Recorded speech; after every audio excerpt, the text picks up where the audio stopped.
ओम नमः शिवाय। आज हम रुद्र संहिता द्वितीय खंड का अध्याय 38 शुरू करने जा रहे हैं।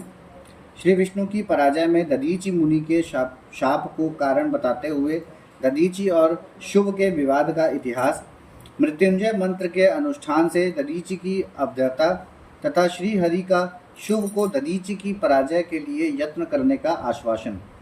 सूत जी कहते हैं, महर्षियों, अमित बुद्धिमान ब्रह्मा जी की कही हुई यह कथा सुनकर द्विज श्रेष्ठ नारद विस्मय में पड़ गए। उन्होंने प्रसन्नतापूर्वक प्रश्न किया। नारद जी ने पूछा, पिताजी, भगवान विष्णु शिव जी को छोड़कर अन्य देवताओं के साथ दक्ष के यज्ञ में क्यों चले गए, जिसके कारण वहां उनका तिरस्कार हुआ? क्या वे प्रलयकाली पराक्रम वाले भगवान शंकर को नहीं जानते थे? फिर उन्होंने अज्ञानी पुरुष की भांति रुद्रगणों के साथ युद्ध क्यों किया? करुणानिधे, मेरे मन में बहुत बड़ा संदेह है।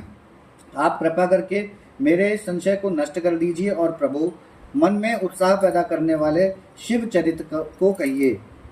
ब्रह्मा जी ने कहा, नारद, पूर्व काल में राजा शुभ की सहायता करने वाले श्री हरि को दधीचि मुनि ने शाप दे दिया था, जिससे उस समय वे इस बात को भूल गए और वे दूसरे देवताओं को साथ ले दक्ष के यज्ञ में चले गए। दधीचि ने क्यों शाप दिया, यह सुनो। प्राचीन काल में शुभ नाम से प्रसिद्ध एक महातेजस्वी राजा हो गए हैं। वे महाप्रभावशाली मुनीश्वर दधीचि के मित्र थे। दीर्घकाल की तपस्या के प्रसंग से शुभ और दधीचि में विवाद आरंभ हो गया, जो तीनों लोकों में महान अनर्थकारी के रूप में विख्यात हुआ।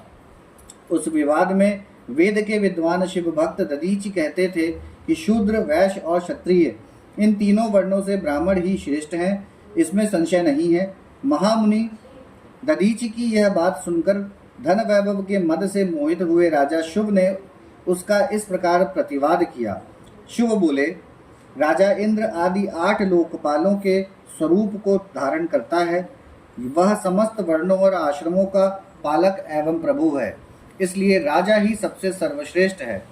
राजा की श्रेष्ठता का प्रतिपादन करने वाली श्रुति भी कहती है कि राजा सर्वदेवमय है। मुने, इस श्रुति के कथा अनुसार जो सबसे बड़ा देवता है वह मैं ही हूँ। इस विवेचन से ब्राह्मण की अपेक्षा राजा ही श्रेष्ठ सिद्ध होता है। जय वननंदन, आप इस विषय में विचार करें और मेरा अनादर ना करें, क्योंकि मैं सर्वथा आपके लिए पूजनीय हूँ। राजा शुभ का यह मत श्रुतियों और स्मृतियों के विरुद्ध था। इसे सुनकर भृगुकुल भूषण मुनि श्रेष्ठ दधीचि को बड़ा क्रोध हुआ। मुने, अपने गौरव का विचार करके कुपित हुए महातेजस्वी दधीचि ने शुभ को मस्तक पर बाएं मुक्के से प्रहार किया। उनके मुक्के की मार खाकर ब्रह्मांड के अधिपति कुत्सित बुद्धि वाले शुभ अत्यंत कुपित हो गरज उठे और उन्होंने वज्र से दधीचि को काट डाला। उस वज्र से आहत हुए हो भृगुवंशी दधीचि पृथ्वी पर गिर पड़े। भार्गव वंशधर दधीचि ने गिरते समय शुक्राचार्य का स्मरण किया। योगी शुक्राचार्य ने आकर दधीचि के शरीर को, जिसे शुभ ने काट डाला था, तुरंत जोड़ दिया। दधीचि के अंगों को पूर्ववत जोड़कर शिव भक्त शिरोमणि तथा मृत्युंजय विद्या के प्रवृत्त शुक्राचार्य ने उनसे कहा। शुक्र बोले, तात दधीचि, मैं सर्वेश्वर भगवान शिव का पूजन करके तुम्हें श्रुति प्रतिपादित महामृत्युंजय नामक श्रेष्ठ मंत्र का उपदेश देता हूँ। त्रयंबकम यजामहे, हम भगवान त्रयंब का यजन यानी कि आराधना करते हैं। त्रयंब का अर्थ है तीनों लोकों के पिता प्रभावशाली शिव। वे भगवान सूर्य, सोम और अग्नि तीनों मंडलों के पिता हैं। सत्व, रज और तम तीनों गुणों के महेश्वर हैं। आत्म तत्व, विद्या तत्व और शिव तत्व, इन तीनों तत्वों के आहवनीय ग्राह, पत्य और दक्षिणाग्नि, इन तीनों अग्नियों के सर्वत्र उपलब्ध होने वाली पृथ्वी, जल एवं तेज, इन तीनों मूर्त भूतों के अथवा सात्विक आदि भेद से त्रिविध भूतों के, त्रिविध स्वर्ण के, त्रिभुज के, त्रिधा भूत सबके ब्रह्मा, विष्णु और शिव तीनों देवताओं के महान ईश्वर महादेव जी ही हैं। यहाँ तक मंत्र के प्रथम चरण की व्याख्या हुई। मंत्र का द्वितीय चरण सुगंधि पुष्टि वर्धनम। जैसे फूलों में उत्तम गंध होती है, उसी प्रकार वे भगवान शिव संपूर्ण भूतों में, तीनों गुणों में, समस्त कृत्यों में, इंद्रियों में, अन्याय अनन्य अनन्य देवों में और गणों में उनके प्रकाशक सारभूत आत्मा के रूप में व्याप्त हैं।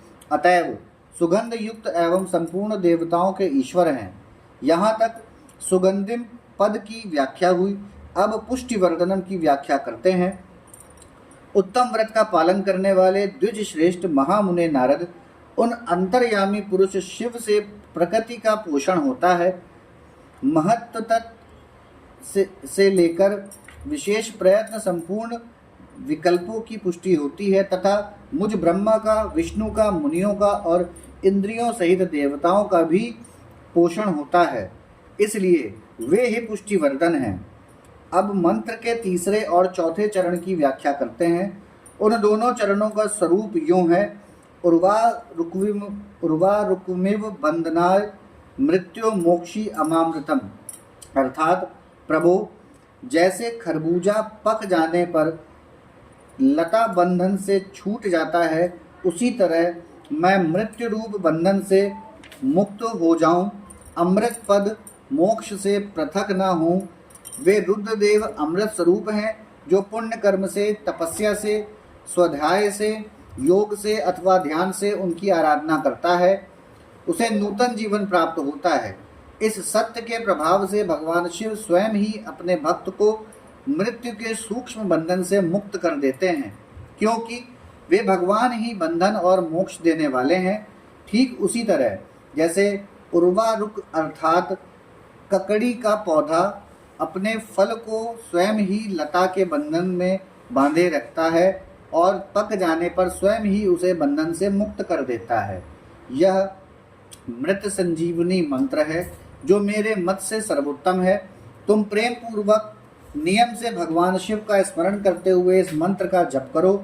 जप और हवन के पश्चात इसी से अभिमंत्रित किए हुए जल को दिन और रात में पियो तथा शिव विग्रह के समीप बैठकर उन्हीं का ध्यान करते रहो। इससे कहीं भी मृत्यु का भय नहीं रहता। न्यास आदि सब कार्य करके विधिवत भगवान शिव की पूजा करो। यह सब करके शांत भाव से बैठकर भक्तवत्सल शंकर का ध्यान करना चाहिए। मैं भगवान शिव का ध्यान बता रहा हूँ, जिसके अनुसार उनका चिंतन करके मंत्र जप करना चाहिए। इस तरह निरंतर जप करने से बुद्धिमान पुरुष भगवान शिव के प्रभाव से उस मंत्र को सिद्ध कर लेता है। मृत्युंजय मंत्र का मृत्युंजय का ध्यान।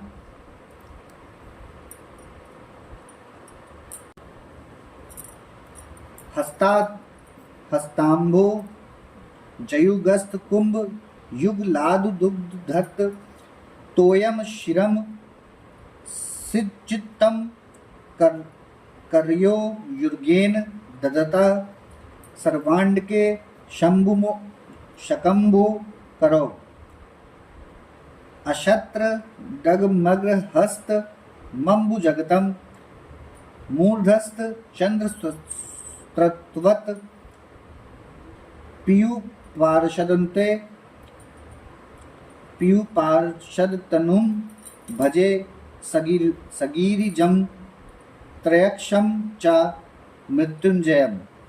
जो अपने दो कर कमलों में रखे हुए दो कलशों से जल निकालकर उनसे ऊपर वाले दो हाथों द्वारा अपने मस्तक को खींचते हैं, अन्य दो हाथों में दो घड़े लिए उन्हें अपनी गोद में रखे हुए तथा शेष दो हाथों में रुद्राक्ष एवं मृग मुद्रा धारण करते हैं, कमल के आसन पर बैठे हैं, सिर पर स्थित चंद्रमा से निरंतर झरते हुए अमृत से जिनका सारा शरीर भीगा हुआ है तथा जो तीन नेत्र धारण करने वाले हैं, उन भगवान मृत्युंजय का जिनके साथ गिरजानंदिनी उमा भी विराजमान है, मैं भजन चिंतन करता हूँ। ब्रह्मा जी कहते हैं, तात मुनि श्रेष्ठ दधीचि को इस प्रकार उपदेश देकर शुक्राचार्य भगवान शंकर का स्मरण करते हुए अपने स्थान को लौट गए। उनकी वह बात सुनकर महामुनि दधीचि बड़े प्रेम से शिव जी का स्मरण करते हुए तपस्या के लिए वन में गए।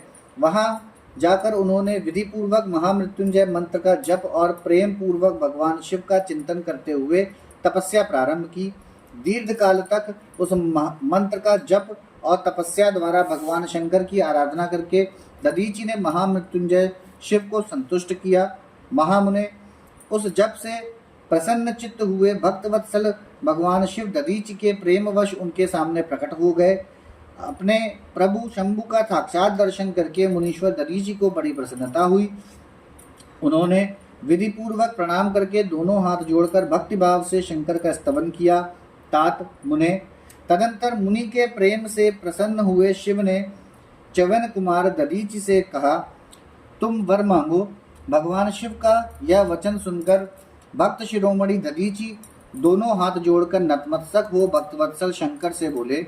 दधीचि ने कहा, देवादिदेव महादेव, मुझे 3 वर दीजिए।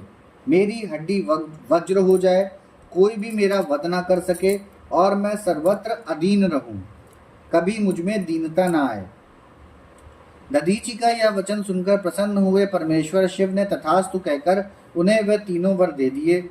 शिव जी से 3 वर पाकर वेद मार्ग में प्रतिष्ठित महामुनि दधीचि आनंद मग्न हो गए और शीघ्र ही राजा शुभ के स्थान में गए। महादेव जी से अवध्यता वज्रमय और अस्थि और अधीनता पाकर दधीचि ने राजेंद्र शुभ के मस्तक पर लात मारी।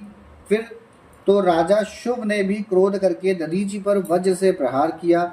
वे भगवान विष्णु के गौरव से अधिक गर्व में भरे हुए थे, परंतु शुभ का चलाया हुआ वह वज्र परमेश्वर शिव के प्रभाव से महात्मा दधीचि का नाश ना कर सका। इससे ब्रह्म कुमार शुभ को बड़ा विस्मय हुआ। मुनीश्वर दधीचि की अवधत्ता, अधीनता तथा वज्र से भी बढ़ चढ़कर प्रभाव देखकर ब्रह्म कुमार शुभ के मन में बड़ा आश्चर्य हुआ। उन्होंने शीघ्र ही वन में जाकर इंद्र के छोटे भाई मुकुंद की आराधना प्रारंभ की। वे शरणागत पालक नरेश मृत्युंजय सेवक दधीचि से पराजित हो गए थे। शुभ की पूजा से गरुड़ध्वज भगवान मधुसूदन बहुत संतुष्ट हुए। उन्होंने राजा को दिव्य दृष्टि प्रदान की। उस दिव्य दृष्टि से ही जनार्दन देव का दर्शन करके उन गरुड़ध्वज को शुभ ने प्रणाम किया और प्रिय वचनों द्वारा उनकी स्तुति की।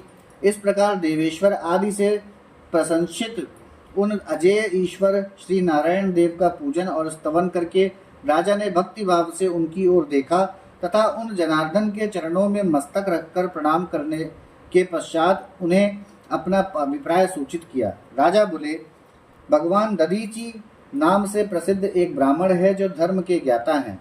उनके हृदय में विनय का भाव है। वे पहले मेरे मित्र थे।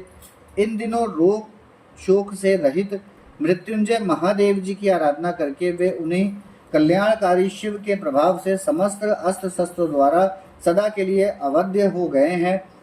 एक दिन उन महातपस्वी दधीचि ने भरी सभा में आकर अपने बाएं पैर से मेरे मस्तक पर बड़े वेग से अवहेलना पूर्वक प्रहार किया और बड़े गर्व से कहा, मैं किसी से नहीं डरता। हरे, वे मृत्युंजय से उत्तम वर पाकर अनुपम गर्व से भर गए हैं। ब्रह्मा जी कहते हैं, नारद, महात्मा दधीचि की अवधेयता का समाचार जानकर श्री हरि ने महादेव जी की अतुलित प्रभाव का स्मरण किया। फिर वे ब्रह्मा पुत्र राजा शुभ से बोले, राजेंद्र, ब्राह्मणों को कहीं थोड़ा सा भी भय नहीं है। भूपते, विशेषतः रुद्र भक्तों के लिए तो भय नाम की कोई वस्तु है ही नहीं। यदि मैं तुम्हारी ओर से कुछ करूं तो ब्राह्मण दधीचि को दुख होगा और वह मुझे जैसे देवता के लिए भी शाप का कारण बन जाएगा। राजेंद्र, दधीचि के शाप से दक्ष के यज्ञ में सुरेश्वर शिव से मेरी पराजय होगी और फिर मेरा उत्थान भी होगा।